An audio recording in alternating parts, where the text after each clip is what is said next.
What if only a few hundred warriors stood between freedom and total domination? In 480 BCE, at the narrow pass of Thermopylae, one of history's most legendary last stands unfolded. King Leonidas of Sparta and his 300 elite soldiers joined a small Greek force to halt the advance of the mighty Persian Empire. Outnumbered by thousands, they didn't fight for victory. They fought for time, honor, and their people. This wasn't just a military clash, it was a defiant stand against overwhelming odds. What happened here would echo through the centuries.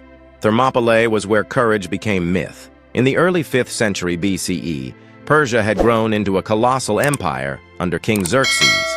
Determined to conquer all of Greece, Xerxes launched a massive invasion, crossing the Hellespont with what ancient sources claim were over 2 million troops, though modern estimates suggest hundreds of thousands.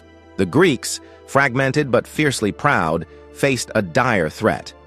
Realizing that unity was their only hope, several city-states, including Athens and Sparta, formed a fragile alliance.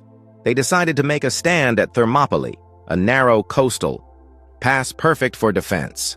The strategy used the terrain to neutralize the Persian advantage in numbers. The Spartans, led by King Leonidas, took the front line. The Spartans weren't ordinary soldiers.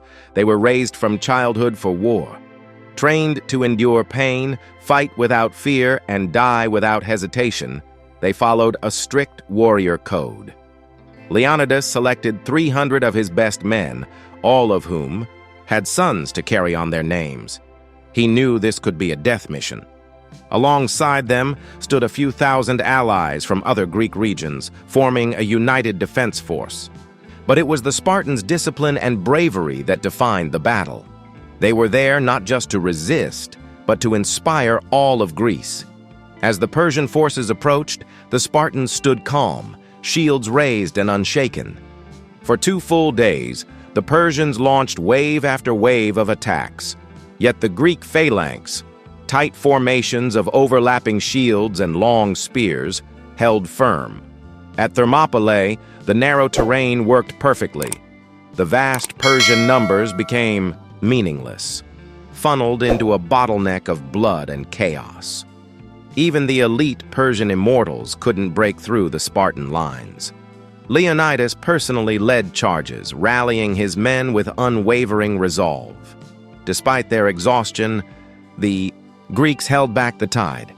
Xerxes grew frustrated and humiliated, unable to crush a force that was supposed to be insignificant.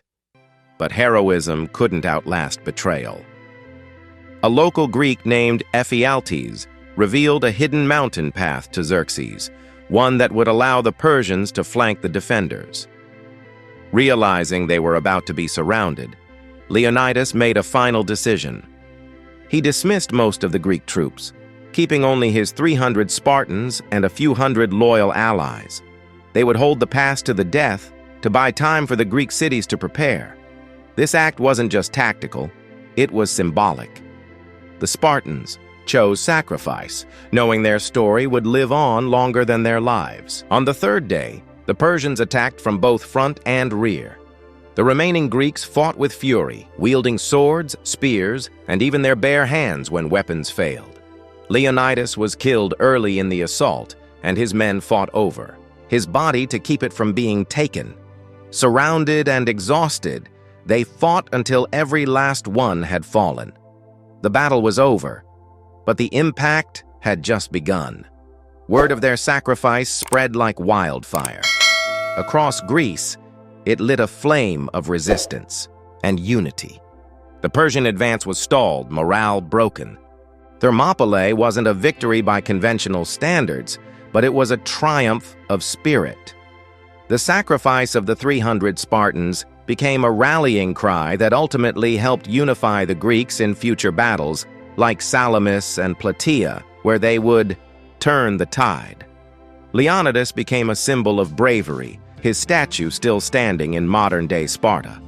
For centuries, this battle has been retold in poems, films, and classrooms, not for its scale, but for its soul. It reminds us that sometimes, standing firm in the face of doom can shape the destiny of nations. The hot gates will forever burn in the memory of freedom.